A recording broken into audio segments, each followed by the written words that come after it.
Try to remember your third birthday. Go on, try. You probably can't. Not the cake, not the candles, not the faces around the table. Somewhere in your mind, that day is gone, even though it happened. You were there. You were awake. Your brain was working. And yet nothing survived. Most people cannot remember anything before the age of 3 or 4. Some can't remember much before 6. It feels normal, so nobody questions it. But it shouldn't feel normal at all, because your brain was recording everything else that year. It learned language. It learned to walk.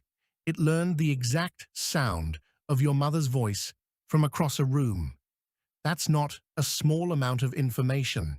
That's one of the most intense learning periods of your entire life. So why does almost none of it survive as memory? This gap has a name. Psychologists call it infantile amnesia. Sigmund Freud noticed it over a century ago and gave it its name, though his explanation for it turned out to be wrong.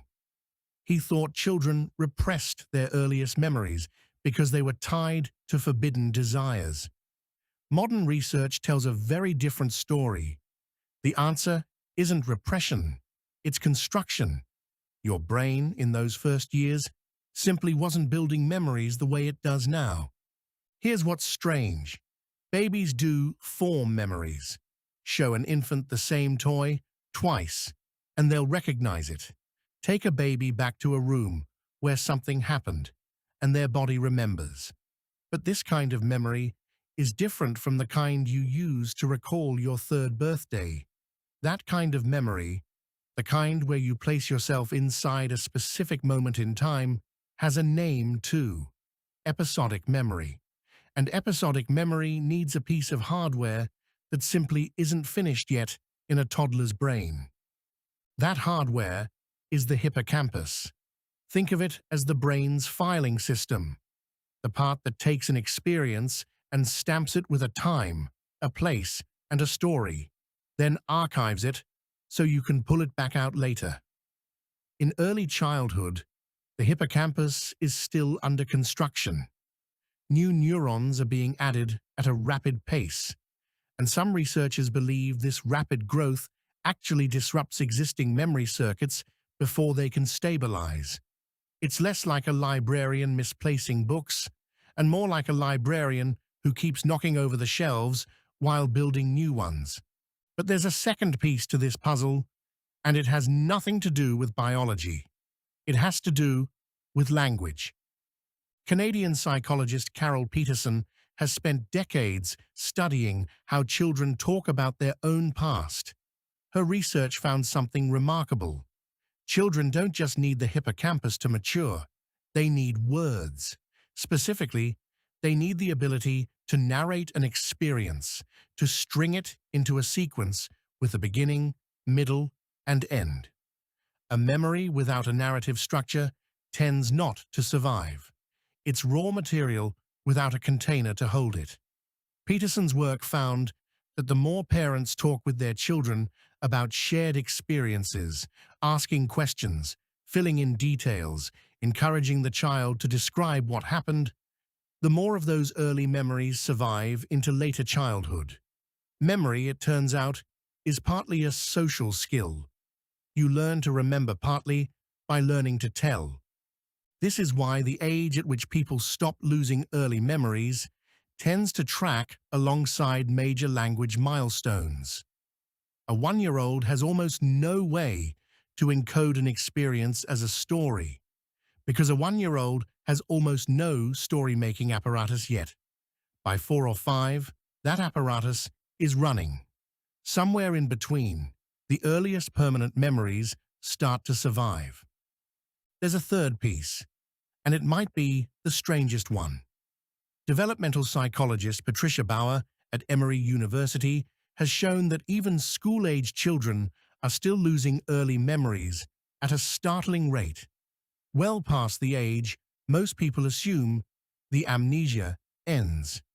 In her studies, children as old as 7 were asked to recall events from when they were 3.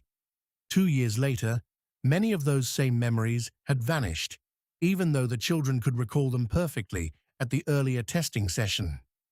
Forgetting your early years isn't a single cliff edge in toddlerhood. It's a long, gradual erosion that continues well into childhood, quietly deciding, one memory at a time, what gets to stay. So picture it. Every day of your early life, your brain built something: a face, a smell, a moment of fear or joy, and then one by one, most of it dissolved. Not because anything was wrong with you, but because the machinery for permanent storage hadn't finished assembling itself, and because you didn't yet have the words to hold the pieces together. Here's the part that should genuinely unsettle you. This isn't just something that happened to you once, in the past, and is now over. The same forces are still shaping what you remember today. You are still losing memories you don't know you're losing. Right now, this week is being filed away, and some of it will not survive. Not because of some dramatic trauma, just because it was never narrated, never repeated, never turned into a story you tell. Think about the last ordinary Tuesday you can actually recall in detail. Not a birthday, not a wedding, not a funeral, just an unremarkable day. You probably can't find one from more than a few weeks back. That's not because your adult hippocampus is unfinished.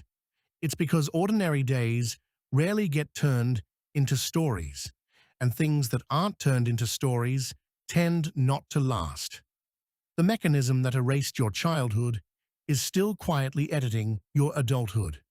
There's something almost comforting hidden inside this, though.